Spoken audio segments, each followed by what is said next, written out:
What is going on, guys? JD from New York here, and welcome to WWE Off The Script, episode number 15. This is part number 1 for your week ending June 1st, 2014, and this weekend is WWE Payback 2014, live from the Allstate Arena in Chicago, Illinois. Now, before I get into that, guys, I do want to mention, and I want you guys to be aware, I am holding a live review and results show for Payback immediately following the pay-per-view on the WWE Network. If you guys want to join me in that discussion, I will link you down below in each video this weekend.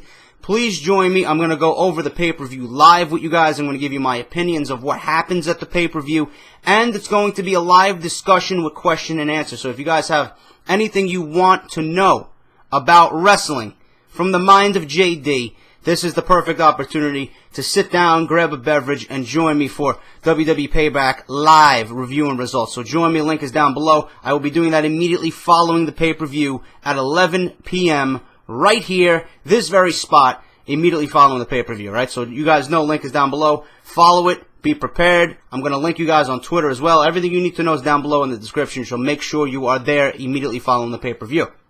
Now, I got big news. You know, we're talking about pay-per-views. Summerslam, the second biggest pay-per-view of the calendar year for WWE. Everyone's saying Daniel Bryan's going to be stripped. Daniel Bryan should be stripped. This and that about Daniel Bryan. I got big news about Daniel Bryan. WWE is now running advertisements for Daniel Bryan to be back in the ring for live events in June. Now, that's an indication that WWE expects him to be back sooner than originally expected, and him dropping the title at Payback this Sunday is highly unlikely. As noted, Daniel Bryan is being advertised for the live events. He is now rumored to be fighting Kane at Money in the Bank, likely in a Buried Alive match. Now, what does this mean? This means that Kane and Bryan will finish their feud. Kane is going to be buried alive as he's going to be taking time off to film See No Evil 2. And then that frees up Daniel Bryan to be healthy and move on into SummerSlam, hopefully in something a little bit more meaningful and important during this vital time in his career as the WWE Champion. Now, no word yet if this means Bryan is hanging on to the world title or not. This is according to the source that I'm reading it from, which is a Wrestling Observer newsletter. Now, I'm pretty sure if they are advertising him for live events, WWE knows ahead of time, probably from Bryan himself, that he's ready to go and that he should be ready to go. If they're already rumored matches going around at Money in the Bank, and they're already planning a Buried Alive match, it means Bryan more than likely is not going to drop the title, is not going to surrender the title, is not giving up the title at Payback. So, I don't know what's going to happen with Brie Bella in this whole blackmail angle with Stephanie McMahon. But regarding that angle of Brie Bella potentially being fired, Renee Young actually asked Bryan this week following Raw on the post-show what's going to happen. And Bryan said that it's going to be a tough decision, but he's going to have to do what's right. And if I was in Bryan's shoes, what I would do, your wife gets fired or you hold on to the WWE Championship, I would probably hold on to the WWE Championship. I don't know about you guys, but that's what I would do. So there you got it there. Now, JD, what's going on with SummerSlam? You mentioned SummerSlam. Hold tight, grab your beverage, and listen to this.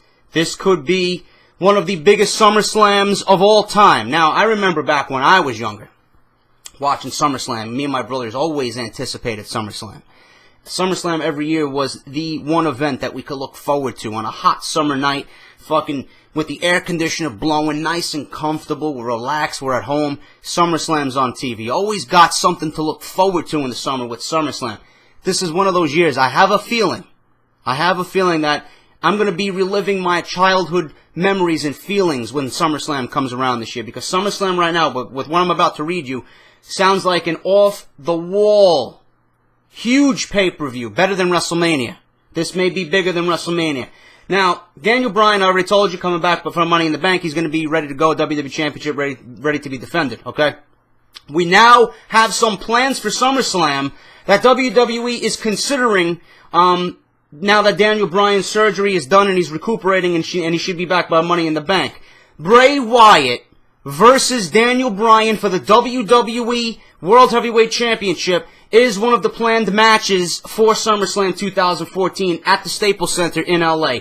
This one could be interesting if they go through with it, because another source said of Wyatt, I'd be very surprised if he wasn't a full-on babyface in the next few months. And if any indication with their match at Royal Rumble, if they duplicate that and build upon that for SummerSlam in the main event, you got yourself probably the match of the fucking year.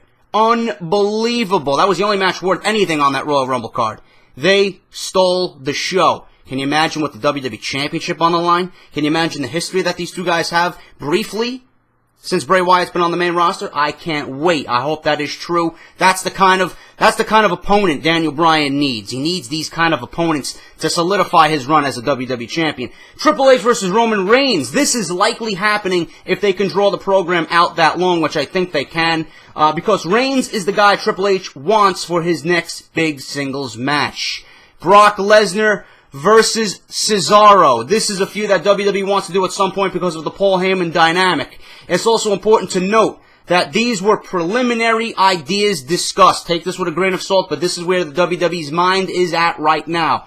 I've noted before that Sheamus and John Cena, okay, I think I mentioned this, I'm not really sure. I know I heard it from somewhere, that Sheamus and John Cena, they don't have specific programs leading into SummerSlam and into the summer months. So Triple H is actually thinking about making these two go one-on-one at SummerSlam. So Sheamus and John Cena has also been discussed as a possibility in a singles match for SummerSlam. Whether the United States Championship is on the line or not, I don't know. But you got 4 matches right there. That is your SummerSlam preliminary card, guys. That is huge news.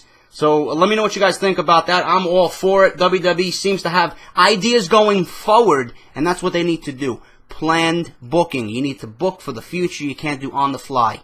This sounds awesome. I can't wait to see how this all progresses and plays out on WWE TV, because right now WWE is looking a little bit weak. It's looking stale. Nothing is exciting right now. And some of that can be attributed to Daniel Bryan being out. We need his dynamic on WWE TV. Everything just seems boring. They're rehashing and reusing and recycling all the feuds that were at WrestleMania and dragging this shit out. You know, even the Shield versus Evolution. It's all good. It's nicely played out. They're handling the feud very well, but it's all recycled. It just doesn't seem big. You know, we need this big feud. We need WWE to have a big feud going into the summer. Hopefully Bryan and Bray Wyatt is that feud, especially with Brock Lesnar coming back. Everything the man does is big, so that should be, you know, excellent as well. Former WWE superstar Luke Gallows. You guys remember Luke Gallows. He was in a stable with CM Punk.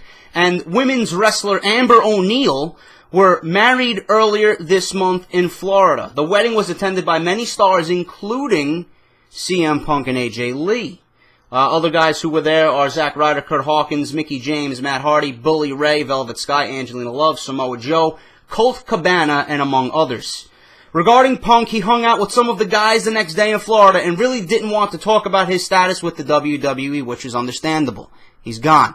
Okay? But according to one source, everyone respected that and did not try to get any information out of Punk. Punk did mention that he is serious about being retired and that the boys are getting ripped off with how they are being paid now that the WWE Network is here. And all this stuff about the WWE Network, I got news on that. You know, you guys are hearing about, you know, the WWE going out of business, and, you know, obviously we all know Vince McMahon lost $350 million.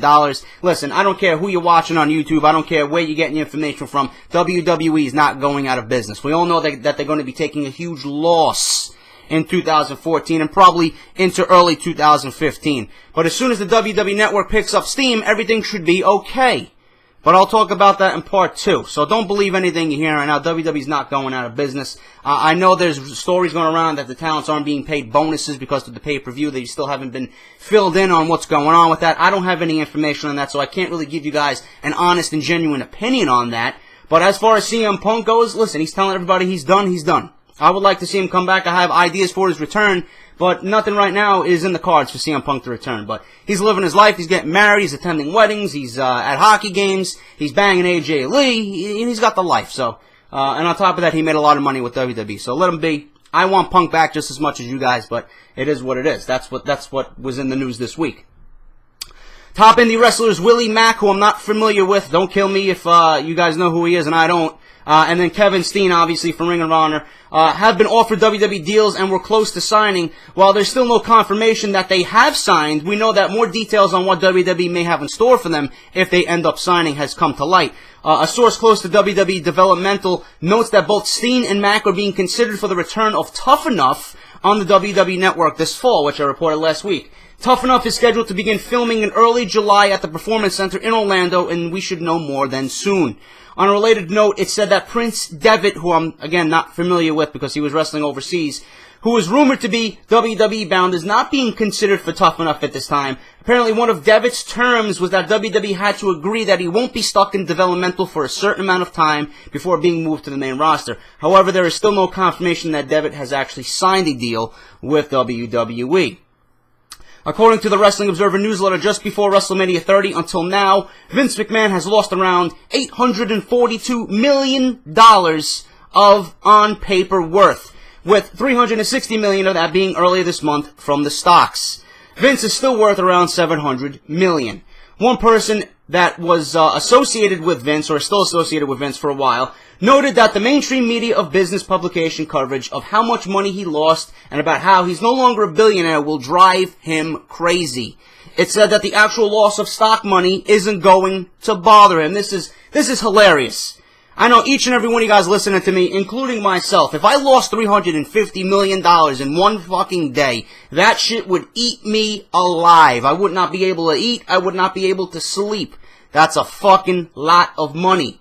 But according to Vince, Vince wants the public image. He's all about the public image and what the public thinks of WWE and him. He wants to be known as a billionaire. I'm sure Vince will get to that status again. WWE is a fucking juggernaut. They're not going anywhere. He's still worth $700 million. He invested the WWE Network a lot of money into the network. And everyone that has told me working personally, me working for businesses, one thing that is true, to make money, you have to spend money. Vince is taking a risk, and he knows, and he has a feeling, and he believes in his heart that this is going to pay off for him. It's too good not to. It makes sense. If you have any kind of brain inside your head, you know the WWE Network is worth it for $9.99. They're going to raise it another $1, which is going to make the WWE Network another $700 million, according to the sources. So, it is what it is, man. You know, it's too good to fail. That's what I've been saying. It's too good to fail. But those people telling you on YouTube and, the WWE Network going out of business and all this fucking bad karma and bad rumors going around the WWE. I heard one rumor that TNA was more better off than WWE. This is how fucking ridiculous the rumors are getting. Don't believe any of that shit. Vince is still worth $700 million. He's, still primary shareholder of the WWE. He ain't going nowhere. WWE's not going anywhere, so, don't listen to everything you hear on YouTube. Jim Ross updated his question and answer section on jrsbarbecue.com and was asked why he thinks John Cena is feuding with Bray Wyatt instead of going for the gold. He said of John Cena, JR replied, I suggest that Cena is working with Bray to help establish Bray as a star. Cena doesn't need a title to be considered a star at this stage of the game. Bray doesn't have to win a series of matches, but the rub Cena provides him will enhance Bray Wyatt. JR's got a great mind for the business.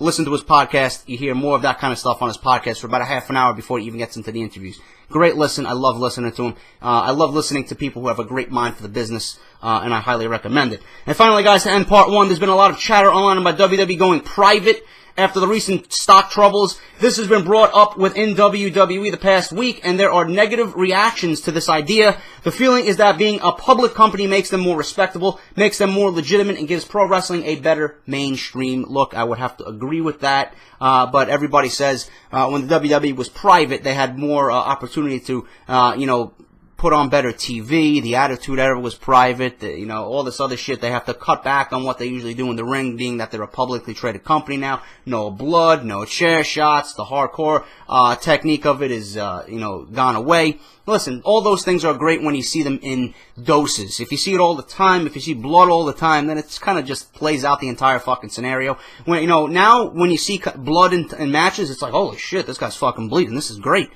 So less is more when it comes to that. But I agree with the WWE being public. It's too big of a company not to be public. That's just my opinion on that. And that is part one, guys. In part two, I actually got WWE going out of business. What's next for John Cena? That's what I'm going to be discussing in part two. So look forward to that on Saturday morning, 9 a.m., the usual time. And like I said, guys, follow me on Twitter. Make sure you are going to check out the live review and results of Payback. The Sunday link is down below. And that's it, guys. I'll see you in part two. If you enjoyed, obviously, like on the way out the door. Greatly helps out my channel. And until then, guys, I'm JD. I'll see you in part two.